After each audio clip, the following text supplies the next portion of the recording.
নমস্কাৰ। এই মুহূৰ্তত এক গুৰুত্বপূৰ্ণ বাতৰি লৈ ষ্টুডিঅ'ৰ মজিয়াত মই উৎপল দাস। সাংস্কৃতিক তথা শৈক্ষিক নগৰী যোৰহাট চহৰত খেল মহাৰণ 2.0 শুভাৰম্ভ। জিলা আয়ুক্ত জয়শিৱানীয়ে পতাকা উত্তোলন কৰি শুভাৰম্ভ কৰে উক্ত অনুষ্ঠানৰ। নিউজৰ বিশেষ প্ৰতিবেদন।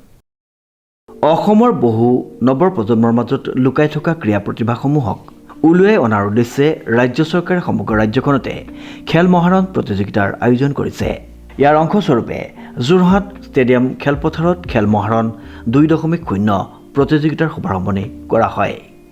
জিলাখনৰ বিশিষ্ট ক্ৰীড়াবিদসকলৰ উপস্থিতিত অনুষ্ঠিত শুভ উদ্বোধনী অনুষ্ঠানত জিলা আয়ুক্ত জয়শিৱানীয়ে পতাকা উত্তোলন কৰি খেল মহাৰণ 2.0 শুভাৰম্ভ কৰে।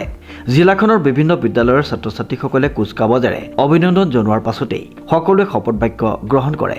দৈনিক জনভূমি কাকতৰ জ্যেষ্ঠ সাংবাদিক তথা ক্ৰীড়া সংগঠক দিগন্ত বুঢ়াগোহাঁয়ে ভাষণ প্ৰদান কৰি খেল মহাৰণত অংশগ্ৰহণ কৰা খেলুৱৈসকলক অভিনন্দন জ্ঞাপন কৰে।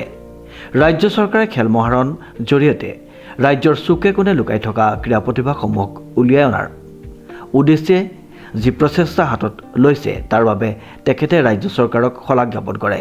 ৰাজ্যৰ জনপ্ৰিয় মুখ্যমন্ত্ৰী ডক্টৰ হিমন্ত বিশ্ব শৰ্মাৰ এয়া এক দূৰদৰ্শী চিন্তাধাৰা বুলি উল্লেখ কৰি তেখেতে কয় যে খেল ধেমালিৰে ছাত্ৰ ছাত্ৰীসকলৰ শাৰীৰিক আৰু মানসিকভাৱে উৎকৰ্ষ সাধন কৰে। উক্ত অনুষ্ঠানত জিলা আয়ুক্তগৰাকীয়ে ভাষণ প্ৰদান কৰি প্ৰতিযোগিতাত অংশগ্ৰহণ কৰা খেলুৱৈসকলক আন্তৰিক শুভেচ্ছা জ্ঞাপন কৰাৰ লগতে খেল মহাৰণ 2.0 ভাল প্ৰদৰ্শন কৰিবলৈ উৎসাহ প্ৰদান কৰে। ৰাজ্যৰ মুখ্যমন্ত্ৰীগৰাকীৰ তৎপৰতাত ৰাজ্যখনৰ বিভিন্ন স্থানত খেলুৱৈসকলৰ মাজত ক্ৰীড়াৰ ক্ষেত্ৰত প্ৰতিভাসমূহ বিকশিত কৰি তুলিবৰ বাবে লোৱা এক চিন্তাধাৰাই ৰাজ্যখনক খেল ধেমালিৰ দিশত এক নতুন দিগন্তলৈ ধাৱমান কৰিব বুলি উল্লেখ কৰে।